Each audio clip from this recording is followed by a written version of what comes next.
I came here in 1995, and it was because I attended a Eucharistic convention in Auckland, and there was a speaker there from Honolulu, and he had a statue of Our Lady of Naju, which filled the entire auditorium that we were in with the beautiful smell of roses.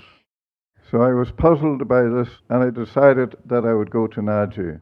So I decided to go to Korea. And I remember arriving in Naju at the old chapel, and I was met by an old Korean couple who spoke very little English, and they invited me into the chapel, and I sat down on the floor, and I looked at the statue up at the far on the podium, and they asked me, did I smell anything? And I said, I smell roses. And he said to me, good, the presence of Our Lady. But being a skeptic in my own mind, I thought the smell was coming from the flowers that surrounded the statue of Our Lady. When the old couple left, I went up to smell the flowers, and there was no smell. Then I sat down in the middle of the floor again to pray, and an overwhelming smell of roses. So I knew there was something there. And that night we had an all-night prayer session. And I remember as I was 2 o'clock in the morning, I'd flown up from Auckland the night before. I was very tired, so I wanted to go to bed at 2 o'clock in the morning.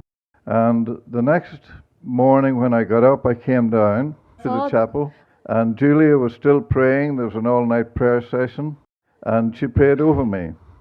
The next day we were taken to the Holy Mountain, and it wasn't as it is today. It was very different. It hadn't been developed at that stage.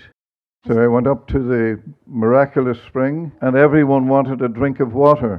So the glass of water was filled. Father Chang would bless it 3 times, Order of the Trinity. Julia would sing her little song, and the one that she sings over the... And immediately the water would be transformed into the beautiful smell of roses. Then she washed our heads in it, and sort of like a baptism. Being the doubting Thomas, I asked for another glass to see what would happen. And the same thing, the roses from the water. The following day I was attending Mass in the parish church. Julia was present. And after the Mass, when I was putting on my shoes, a young Korean man came over to me and told me that Julia had had an apparition of Our Lady, and that Our Lady had asked her to convey a message to me and to other Koreans, that she would like us to become priests. I was very skeptical, but as time went by, I began to pray. I was in business. I was running a chain of 46 shops. I owned a nursing home, property. So I was quite well off, a millionaire, in fact, at that time. And then I thought about what this lady had said to me, Julia, and I remembered an interview with a man who was asked to define success. He said, to lie on one's deathbed and face the future with confidence. So when I thought about that, at the end of my life, if I have a lot of money, and I'm drawing my last breath, will I be confident or will I be nervous? So my decision was made. I decided I would try and go for the priesthood. And I was sent to Rome to study. I remember being sent to the Juliakim University, and I was enrolled in an advanced course of philosophy. So I thought to myself, what on earth am I doing here? But then I thought, if Our Lady really called me, then everything is possible.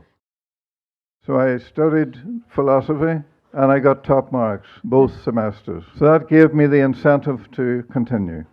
And there were difficulties on the way, but there were difficulties at that time in Rome, various things that were happening.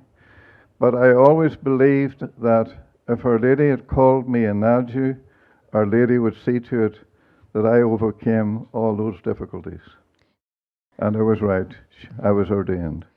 I've now been 22 years a priest in Ireland, and I have no regrets. Thank you very much.